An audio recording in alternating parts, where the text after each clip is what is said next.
Good morning. Ito yung ginawa namin. Sony 40 inches. Ayan, ito yung model. 5 links.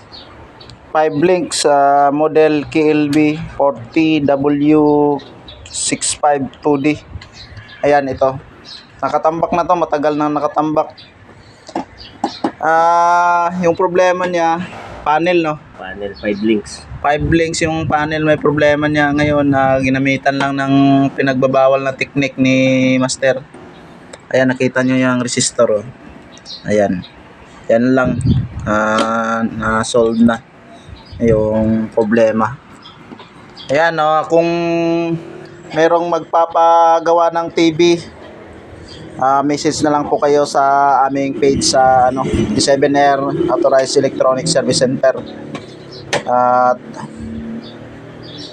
Or di kaya mag-direct message po kayo sa akin yung profile account ko. Ayun, okay, maraming salamat po sa inyong time sa panonood. Ayan, ibabalik na lang namin, maayos na yan. Mamaya i-video ko na gumagana siya. Ayan, okay na, solve na yan.